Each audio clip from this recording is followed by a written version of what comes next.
All right, so a little bit of change of pace. Let's take a look at how we might graph using factored form. So how can you use factoring to graph the function f of x equals x squared minus 2x minus 8? So we're going to write out a few steps on this so that you have something to look back on in your notes. First thing we're going to do is factor the related equation.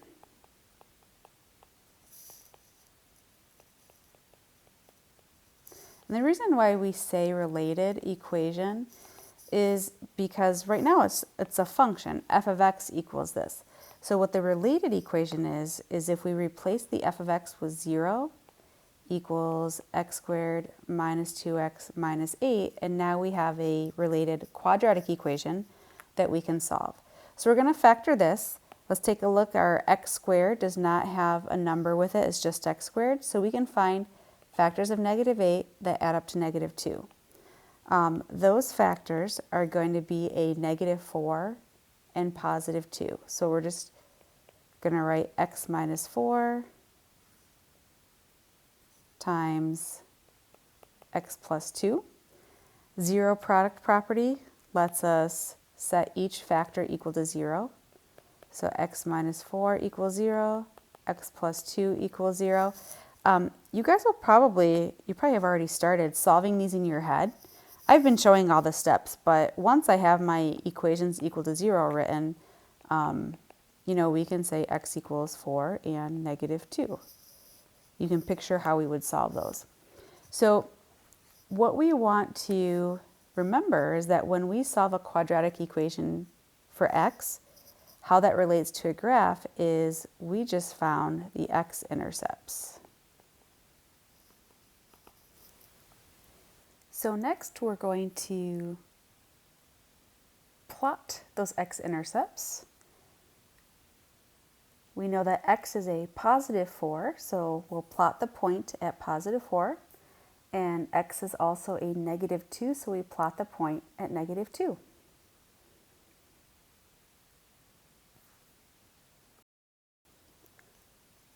Our next step is going to be our axis of symmetry. Now what we want to remember about the axis of symmetry is that it is the line that splits your parabola in half. So if you have your two x-intercepts, one at negative 2, one at positive 4, we know that the axis of symmetry will be halfway in between those 2 points. So if we go ahead and count, 1, 2, 3, 4, 5, 6, cut that in half, 3 units in from either side is where your axis of symmetry will be. We can see that's at an x equals 1. So let's go ahead and draw in our axis of symmetry at x equals 1. We can see that looks pretty good as far as being right down the middle of where that parabola will be with those two x-intercepts. All right, x equals 1, axis of symmetry. Step 3 is going to be to find the vertex. So let's remember, if you know the axis of symmetry, you know half of your vertex. So we already know the x value of our vertex. So all we're going to do is plug that into the original equation. We're going to plug a 1 in for all of the x's. So we have 1 squared minus 2 times 1 minus 8.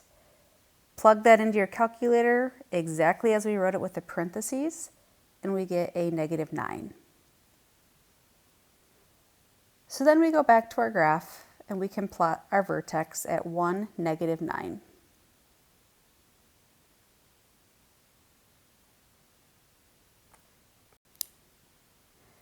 We can see that the graph will head up toward those x-intercepts from the vertex, so that's looking pretty good.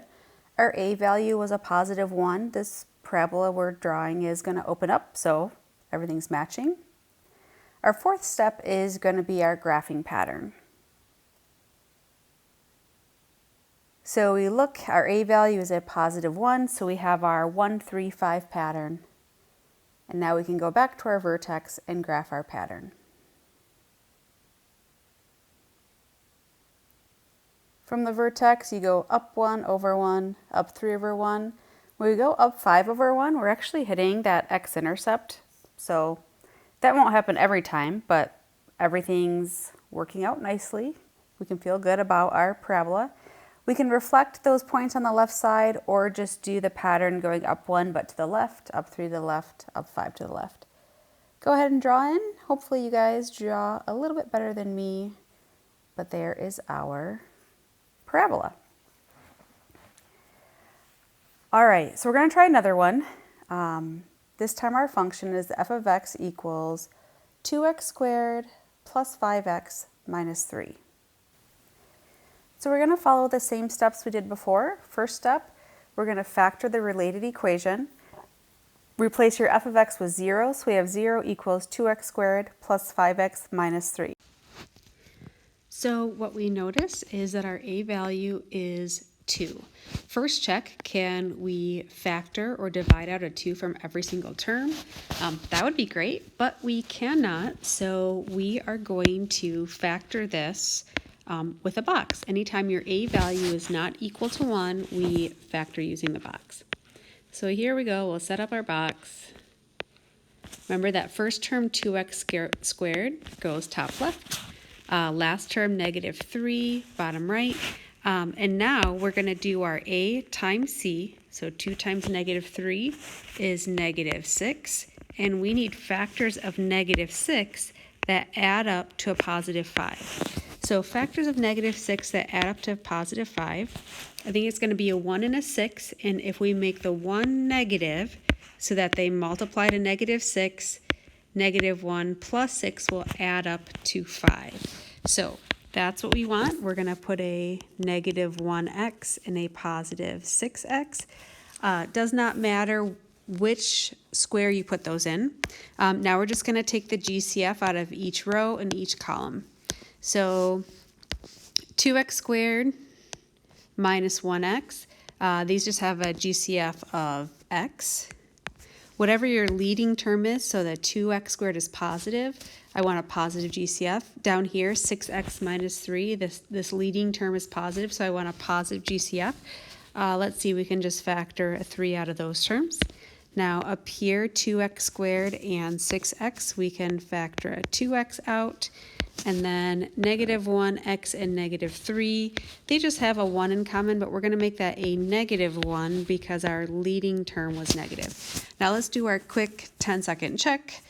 X times 2x is 2x squared. X times negative 1 is negative 1x. 3 times 2x is 6x. 3 times negative 1 is negative 3. All right, so I feel good with that factoring. Our factored form is going to be 2x minus 1 times x plus 3. That is set equal to 0. And now what we'll do is we'll take each factor, set those equal to 0, and solve. First we take our 2x minus 1, set it equal to 0. Let's go ahead and solve this one. Add 1 to both sides. Remember that 2 in front of the x, we can predict a fraction or decimal, so x equals a positive 1/2. Then we take our second factor, x plus 3, and we set that equal to 0. Solve for x by subtracting 3 from both sides, and our second value for x is a negative 3.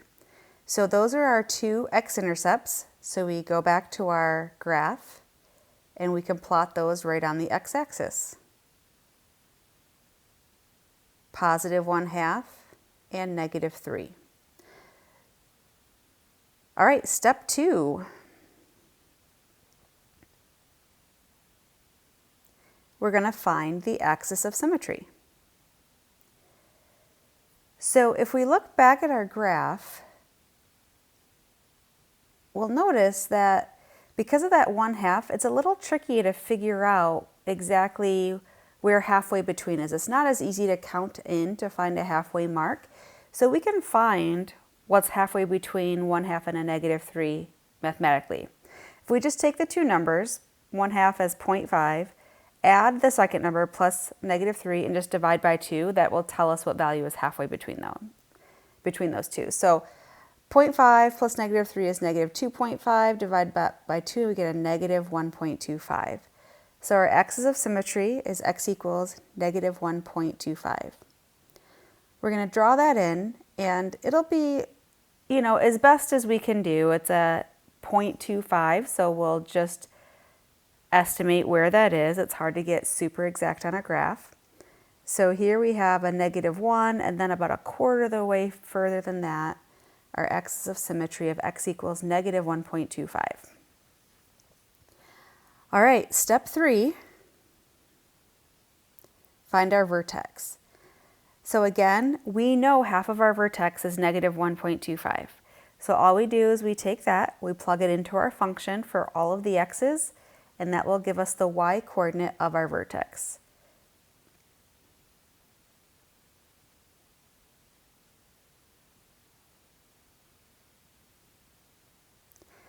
So we type that into our calculator with all of those parentheses and everything. Don't forget the squared button. And when we do that, we're going to get a -6.125. So again, kind of a tricky vertex to plot. So we'll just do our best. We know it's going to be on the axis of symmetry at a -6, and then just beyond the -6, so just a little bit below, like barely below, is where this vertex will be.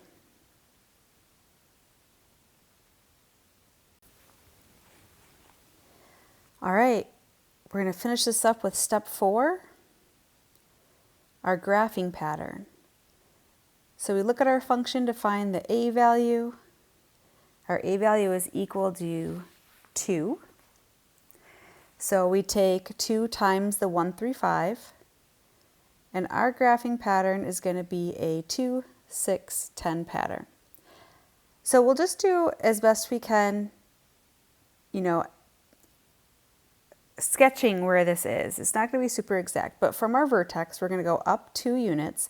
I'm still just a little bit below and over 1 from where that line is, and that puts us right about here. Then from that point, we'll go up 6, and over 1 gets us right there. And then up 10 over 1 is off of our graph.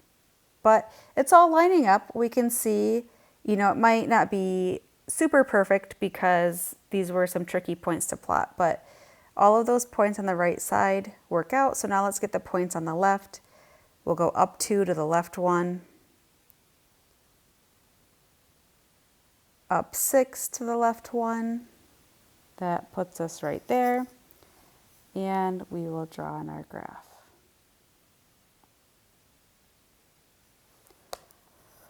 Whew. Man, sorry for the long video, guys, but there's a lot of good math in that one.